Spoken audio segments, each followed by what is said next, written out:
Good afternoon, students. Welcome to the online class of ABN and PRL College. Today, I am going to explain interspecific competition. Interspecific competition.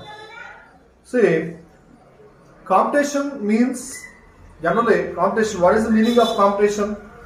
Competition means it's a type of interaction between two living organisms in which both the organisms may suffer or lost their some of the beneficial aspects. అంటే రెండు animals ఒకదానికొకటి కలిసిమెలిసి ఉండేటప్పుడు ఆ రెండింటికి కూడా ఎంతో కొంత నష్టం అనేటువంటి జరిగితే దాన్నే కాంపిటీషన్ అని చెప్పి పిలుస్తుంటారు.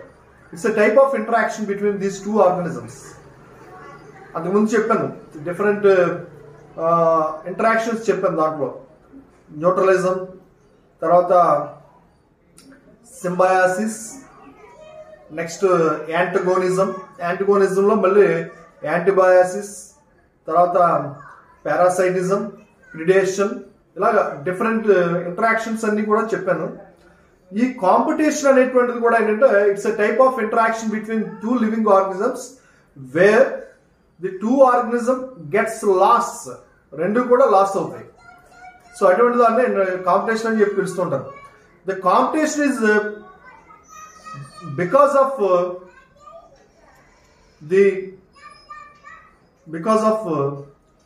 For food, shelter and even for mates. ఈ కాంపిటీషన్ అనేటువంటిది రెండు యానిమల్స్ మధ్య. ఆ కాంపిటీషన్ కూడా ఏంటంటే interspecific competition. Interspecific అంటే ఇది because of two different animals belongs to two different species. రెండు యానిమల్స్ ఉన్నాయి, రెండు కూడా వేరే వేరే స్పీషీస్కి చెందినటువంటి యానిమల్సే.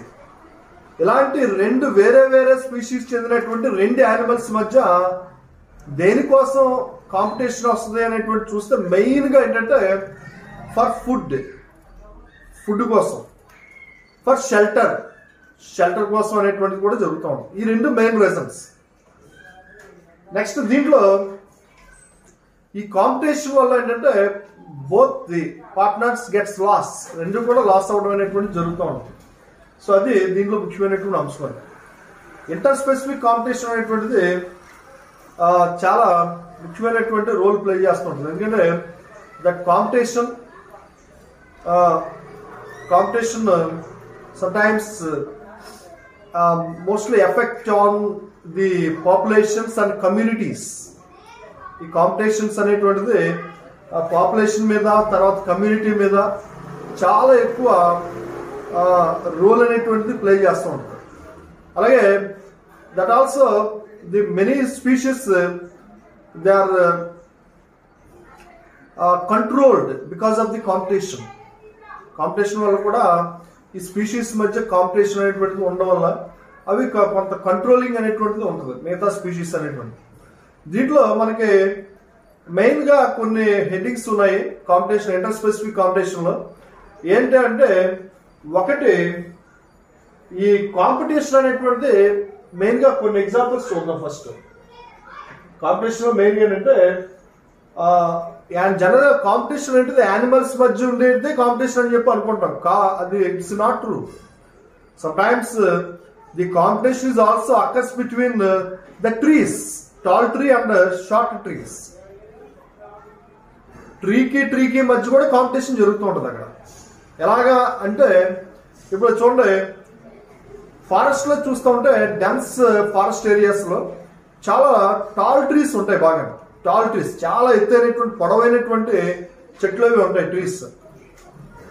దానికి పక్కన కొద్దిగా దానికంటే తక్కువ హైట్ ఉన్నటువంటి షార్ట్ లేదా స్మాల్ ట్రీస్ ఉంటాయి దానిలో. ఈ టాల్ ట్రీస్ ఏం చేస్తుంటే the tall trees always absorb more sunlight from the sun, but the trees which are shorter than these tall trees gets only limited amount of sunlight. ఈ tall trees పక్కన ఉన్నటువంటి ఈ చిన్న చెట్లు ఏవైతే ఉన్నాయో వాటికి సన్లైట్ అనేటువంటిది సరిగా అందదు. ఎందుకంటే ఆ ఉన్న సన్లైట్ అంతా కూడా ఇదే మాక్సిమం తీసేసుకుంటూ ఉంటుంది. ఆ సన్లైట్ పడకుండా దీని బ్రాంచెస్ అన్ని కూడా ఎక్స్టెన్షన్ అయ్యి ఆ షార్ట్ ట్రీస్ ని అవి ఆ సన్లైట్ తీసుకోకుండా దాన్ని కవర్ చేస్తూ ఉంటాయి. సో అది కూడా కాంపిటీషన్ అని చెప్పుకోవచ్చు మనం. ఈ షార్ట్ ట్రీస్ అనేటువంటివి అది ట్రై చేస్తూ ఉంటుంది.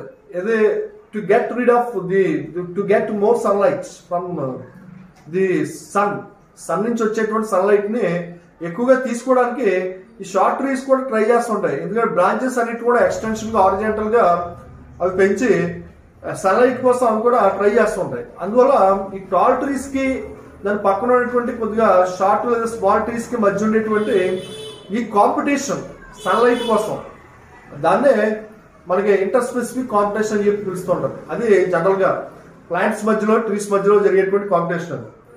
అలాగే ఒక్కొక్కసారి ఇంకొక బెస్ట్ ఎగ్జాంపుల్స్ చెప్పుకుంటే మనకి ఒకసారికి ఈ మన కల్టివేషన్ ల్యాండ్స్ లో అంటే వ్యవసాయం చేసేటువంటి భూములు లేదా మనం ఎక్కడైనా ప్లాంట్స్ అవి పెంచుకునేటువంటి ప్లేసెస్ లో మనం నాటినటువంటి మొక్కలు అవి ఉంటాయి. మనం ప్లాంటేషన్ చేసినటువంటి యూస్ఫుల్ ప్లాంట్స్, ఫ్లవరింగ్ ప్లాంట్స్ ఏవైతే ఉన్నాయో అవి ఉంటాయి. ఇప్పుడు వాటితో పాటుగా మనకి కొన్ని అన్వాంటెడ్ ప్లాంట్స్ కూడా పెరుగుతూ ఉంటాయి. అక్కడ అన్వాంటెడ్ ప్లాంట్స్ వాటినే వీడ్ ప్లాంట్స్ అని చెప్పి పిలుస్తుంటాం, కలుపు మొక్కలు అంటాం మనం. ఆ వీడ్ ప్లాంట్స్ అలాగే మనకు కావాలనుకుని మనం పెంచేటువంటి మనకి యూస్ఫుల్ అయ్యేటువంటి ప్లాంట్స్ ఈ రెండు కూడా ఆ సాయిల్లో ఉండేటువంటి న్యూట్రియంట్స్ కోసం, సాయిల్లో ఉండేటువంటి వాటర్ కోసం అవి రెండు అక్కడ పోటీ పడుతూ ఉంటాయి. మనం పెంచేటువంటి మొక్కకు మనం వాటర్ వేస్తూ ఉంటాం, కానీ అదే వాటర్ని ఈ పక్కన ఉన్నటువంటి అన్వాంటెడ్ వీడ్ ప్లాంట్ ఏదైతే ఉందో కలుపు మొక్క అది తీసేసుకుంటూ ఉంటుంది. ఇలాగా మనం ఇచ్చినటువంటి వాటర్ని తీసేసుకుంటూ ఉంటుంది, అలాగే సాయిల్లో ఉండేటువంటి న్యూట్రియంట్స్ని తీసేసుకుంటూ ఉంటుంది, అలాగే సన్లైట్ని తీసేసుకుంటూ ఉంటుంది వీడ్ ప్లాంట్. సేమ్ అదే రీసోర్స్ కోసం మనం పెంచేటువంటి యూస్ఫుల్ ప్లాంట్ ఏదైతే ఉందో అది కూడా ట్రై చేస్తూ ఉంటుంది. సో అలాగా ఈ రెండు ప్లాంట్స్ కి మధ్యలో ఈ ఏవైతే రీసోర్సెస్ ఉన్నాయో వాటి కోసం ఈ రకమైనటువంటి పోటీ లేదా కాంపిటీషన్ అనేటువంటిది జరుగుతూ ఉంటుంది. అది కూడా బెస్ట్ ఎగ్జాంపుల్ కింద చెప్పుకోవచ్చు మనం. అలాగే ఇంకా యానిమల్స్ లో చెప్పుకుంటే in animals there are some competition between some of the animals. Best example like leopard and lions because their food habits are similar food habits. Right, talti say lighting same food habits. They are depending on the same type of prey.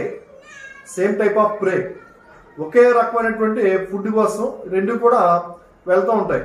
ఇప్పుడు ఒక Deere ఉందనుకోండి, ఆ Deere కోసం tiger లేదా leopard దాన్ని hunting చేసి దాన్ని predation చేయడానికి ట్రై చేస్తూ ఉంటుంది, దాని యొక్క మీట్ని తీసుకోవడానికి ట్రై చేస్తూ ఉంటుంది తినడానికి.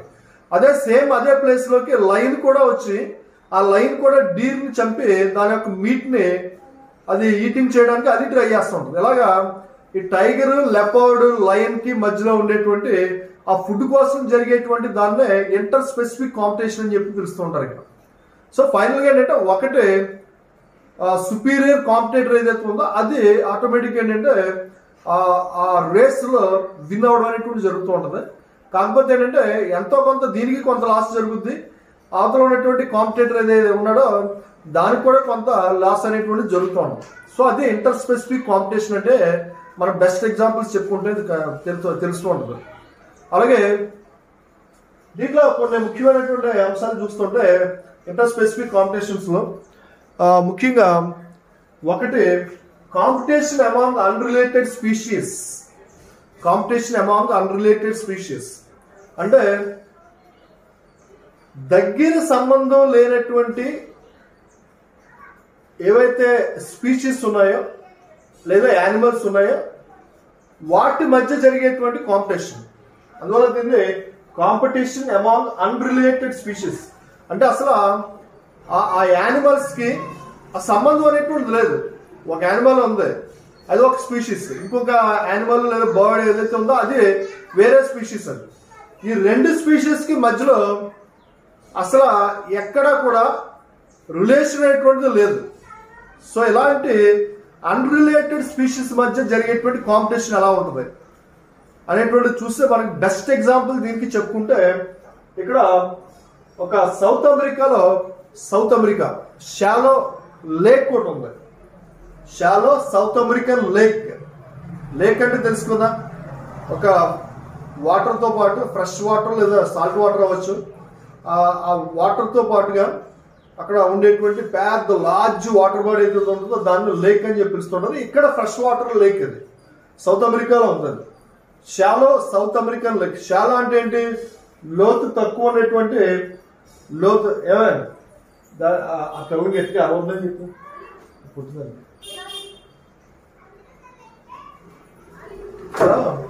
Shallow south American lake.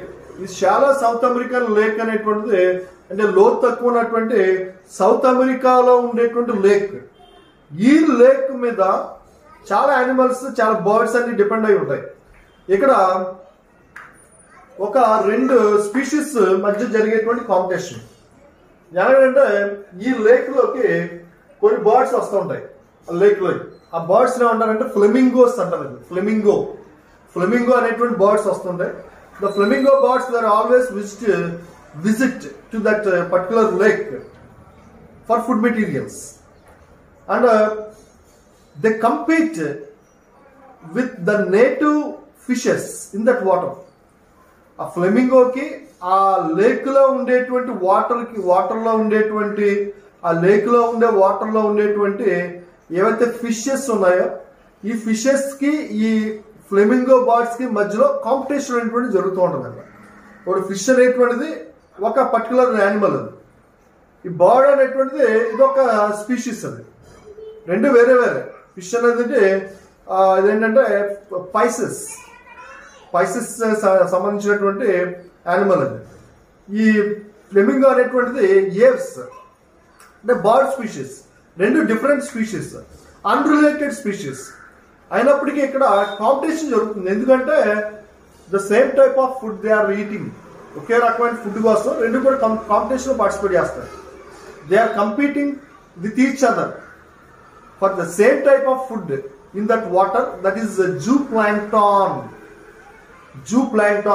ఆ వాటర్ లో సౌత్ అమెరికన్ షాలో లేక్ లో జూ ప్లాంక్టాన్ ఉంటాయి. జూ ప్లాంక్టాన్ అంటే very small minute living organisms. ఈ జూ ప్లాంక్టాన్ అనేది ఫ్రెష్ వాటర్ లో పెరుగుతూ ఉంటాయి. ఆ జూ ప్లాంక్టాన్ ని ఫిషెస్ ఫుడ్ గా తీసుకుంటూ ఉంటాయి. అదే సేమ్ ఫ్లెమింగో బర్డ్స్ ఏవైతే ఉన్నాయో అవి కూడా సేమ్ ఆ జూ ప్లాంక్టాన్ మీద డిపెండ్ అయ్యి ఫుడ్ తీసుకుంటూ ఉంటాయి, సంపాదించుకుంటూ ఉంటాయి. ఇప్పుడు ఫ్లెమింగోస్ వచ్చి ఆ జూ ప్లాంక్టాన్ తింటున్నాయి, అలాగే అదే వాటర్ లో ఉన్నటువంటి ఫిషెస్ కూడా సేమ్ జూ ప్లాంక్టాన్ తింటున్నాయి. ఇప్పుడు ఈ రెండింటి మధ్య ఆ జూ ప్లాంక్టాన్ కోసం జరిగేటువంటి కాంపిటీషన్, దాన్నే ఇంటర్ స్పెసిఫిక్ కాంపిటీషన్ అంటారు. అది కూడా ఏంటంటే అన్రిలేటెడ్ స్పీషీస్ మధ్య జరిగేటువంటి competition. Next second, competitive exclusion. Competitive exclusion అంటే జనరల్ గా in a competition there are different types of animals. Sometimes that in that competition a competitor is superior and another competitor is inferior. ఇప్పుడు ఒక competition ఉంది, ఆ competition జరిగేటప్పుడు ఒక బాగా బలమైనటువంటి కాంపిటేటర్ ఒకళ్ళు, ఇంకొకళ్ళు బలహీనమైనటువంటి కాంపిటేటర్ ఇంకొకళ్ళు ఉన్నారు. అప్పుడు ఆ బలమైన వాడి చేతిలో బలహీనుడు ఎవరైతే ఉన్నారో వాడు తప్పనిసరిగా ఆ కాంపిటీషన్ నుంచి ఎలిమినేట్ అయిపోతాడు, ఓడిపోతాడు. ఇక్కడ కూడా జరిగేటువంటిది అదే. దాన్ని ఏమంటారంటే కాంపిటేటివ్ ఎక్స్క్లూజన్. ఎక్స్క్లూజన్ అంటే బహిష్కరించడం అన్నమాట. అంటే బయటికి పోవడం, ఆ కాంపిటీషన్ లో తట్టుకోలేక బయటికి వెళ్ళిపోవడం. సో అలాంటి కాంపిటీషన్ కూడా జరుగుతూ ఉంటుంది. దీంట్లో sometimes in a competition if A superior once are there in this competition, the inferior competitors will automatically eliminate from the competition. Superior competitors వల్ల ఇన్ఫీరియర్ కాంపిటేటర్స్ ఎవరైతే ఉన్నారో వాళ్ళు ఆ కాంపిటీషన్ నుంచి తట్టుకోలేక బయటికి ఎలిమినేట్ అయిపోవడం అనేటువంటి జరుగుతూ ఉంటుంది. సో దాన్నే కాంపిటేటివ్ ఎక్స్క్లూజన్ అని చెప్పి పిలుస్తూ ఉంటారు.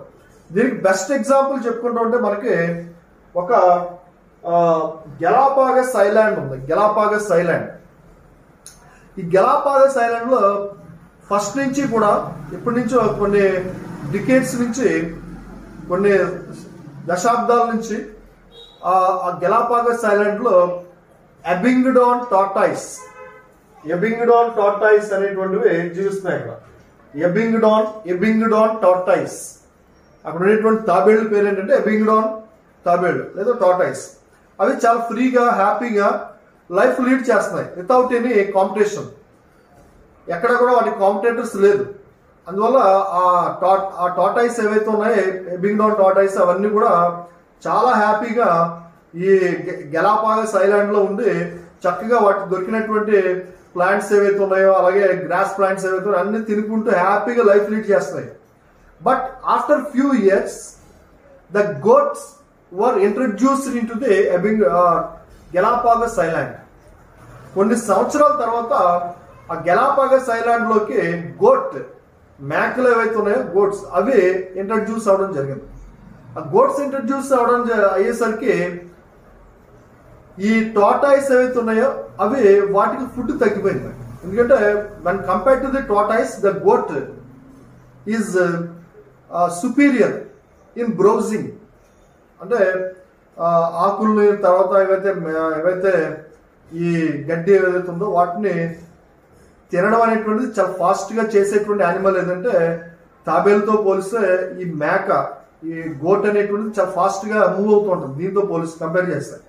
అందువల్ల ఈ రెండింటిలోనూ ఈ టార్టాయిస్ గోట్ ఈ రెండింటిలో కంపేర్ చేస్తే గోట్ అనేటువంటిది సుపీరియర్ కాంపిటేటర్, ఈ టార్టాయిస్ అనేటువంటిది ఇన్ఫీరియర్ కాంపిటేటర్.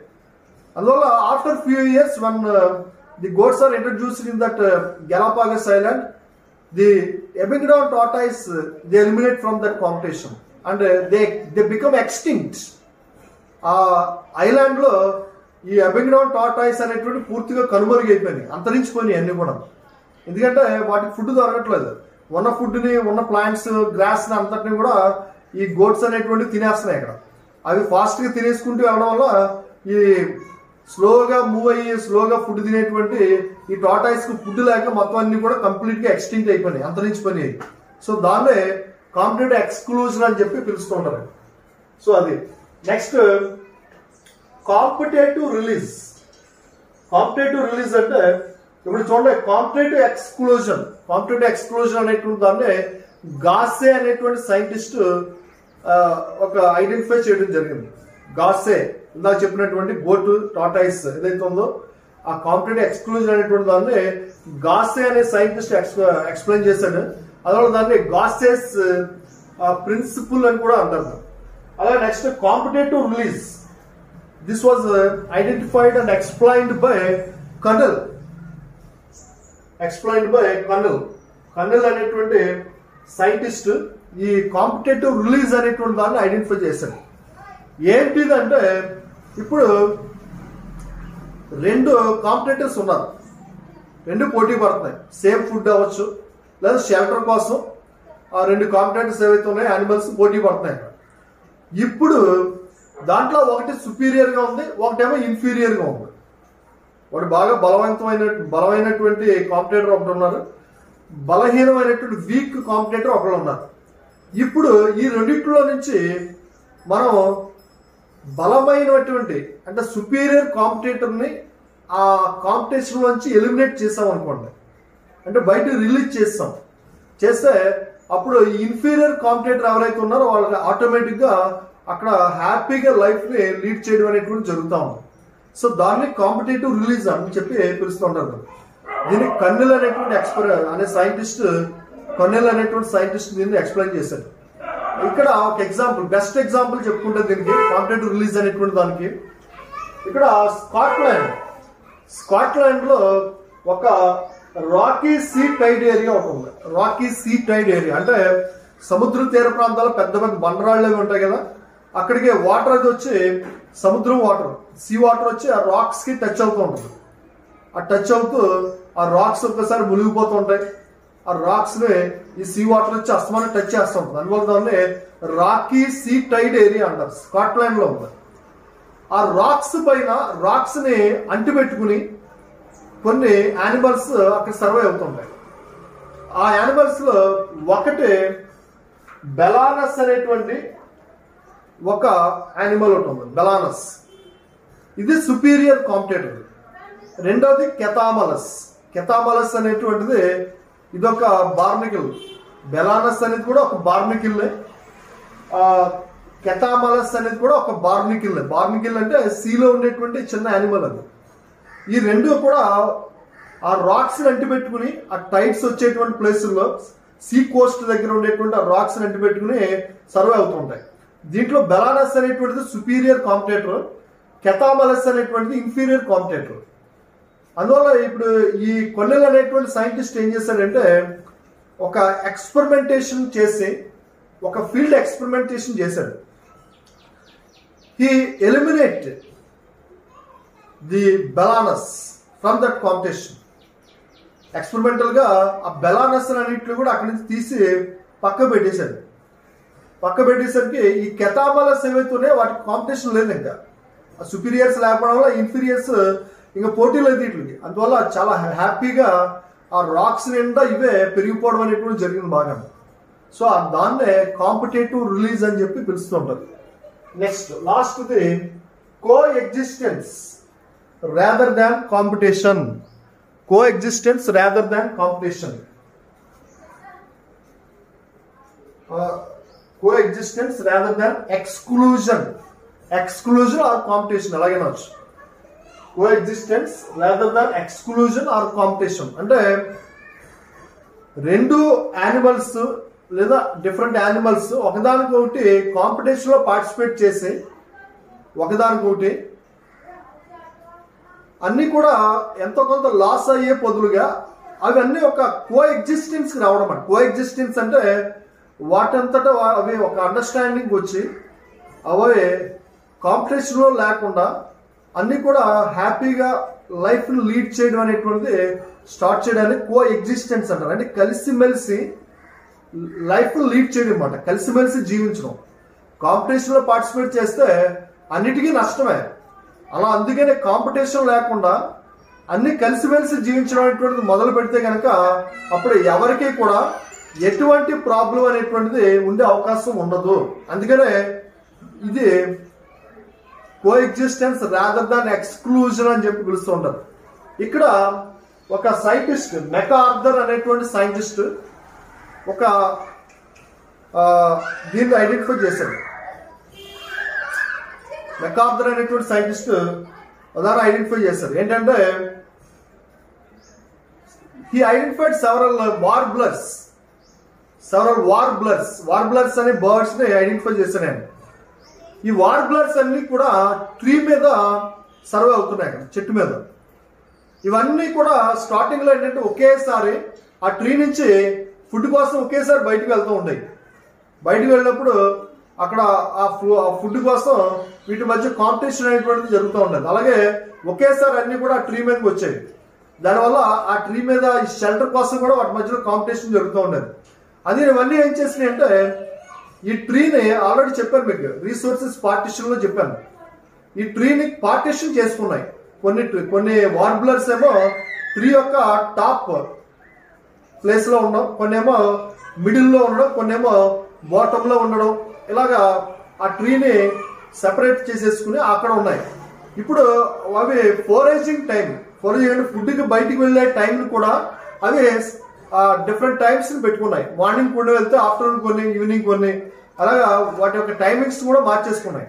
ఇప్పుడు ఎలా చేయడం వల్ల ఏమవుతుందంటే కాంపిటీషన్ అనేటువంటిది వాటి మధ్యలో తగ్గిపోయింది. సో దాన్నే అంటే అవన్నీ కూడా కలిసిమెలిసి ఉండడం వల్ల వాటి మధ్యలో ఒక కాంపిటీషన్ అనేటువంటిది లేకుండా ఉండడం అనేటువంటిది జరిగి అన్ని హ్యాపీగా లైఫ్ లీడ్ చేయడం అనేటువంటిది స్టార్ట్ చేయడం అనేటువంటిది జరిగింది. దీన్నే కోఎగ్జిస్టెన్స్ రాదర్ దాన్ ఎక్స్క్లూజన్ అని పిలుస్తూ ఉంటారు. He identified this type of theory was identified by the MacArthur అనేటువంటి సైంటిస్ట్ ఈ వార్బ్లర్స్ అనేటువంటి బర్డ్స్ ద్వారా ఐడెంటిఫై చేయడం అనేటువంటి జరిగింది. సో ఇది ఏదో మనకి కాంపిటీషన్ ఇంటర్ స్పెసిఫిక్ కాంపిటీషన్ కూడా కంప్లీట్ అయింది. సో నెక్స్ట్ క్లాస్ ఏంటంటే మండే ఇంకొక 4th యూనిట్ లో 3 టాపిక్స్ ఉన్నాయి. ఒకటి ఏంటంటే హెర్బివోరీ, సెకండ్ కార్నివోరీ, తర్వాత pollination. Only these remaining 3 topics are there, and these 3 topics will be explained on Monday. So up to this, take care everyone, because the pandemic situations are spreading more rapidly. So be safe and thank you very much, and stay on Monday. Thank you very much.